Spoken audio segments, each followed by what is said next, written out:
C'est sur le prestigieux campus d'HEC que le Commissariat général à la stratégie et à la prospective a souhaité débattre du modèle productif français. Ici se forment les futures élites dirigeantes de l'Hexagone.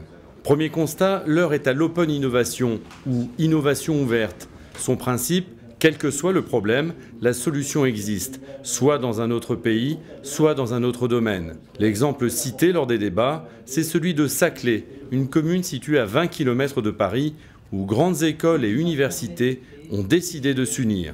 Les grandes écoles ont un carnet d'adresses industrielles formidable.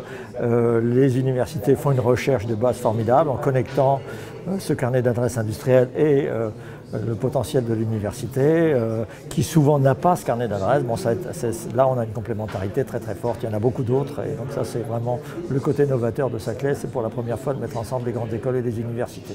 Dans l'industrie, les compétences et les idées sont partagées pour diminuer les coûts de production et gagner du temps en recherche. L'innovation ouverte, aujourd'hui, c'est la réponse aux problématiques d'innovation de réactivité. Il est plus important de bouger que de posséder.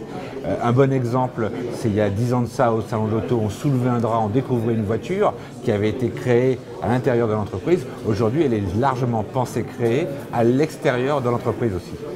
L'open innovation est-elle la solution pour aider à innover dans les entreprises à moindre coût, notamment pour l'État, qui investit dans de nombreuses structures, à la grande surprise de ce spécialiste? C'est étonnant parce que, à la fois, les élus sont les premiers à se plaindre du millefeuille et l'administration également. Et en fait, ce sont quand même eux qui sont à la fois aux manettes en matière de gouvernance de ces structures-là.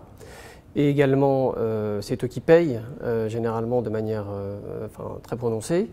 70 structures de support à l'innovation en région centre. Et personne n'a jamais eu le courage, finalement, de dire celle qui devait fermer. Innover dans les sciences, les nouvelles technologies, c'est important. Mais le risque serait d'oublier la première finalité de toute économie. Les besoins incontournables, ils sont évidents. C'est d'abord, on a besoin de se nourrir, on a besoin de sécurité, on a besoin de transport, on a besoin de se former, on a besoin de culture. Ça correspond en fait à des marchés de masse. Et le vœu que je peux formuler, c'est que la France s'organise pour adresser ces marchés de masse qui sont créateurs d'emplois. Arriver à concilier l'économie du futur et ses métamorphoses avec l'économie fondamentale des besoins des Français, c'est sans doute cela, le défi du modèle productif de la France dans 10 ans.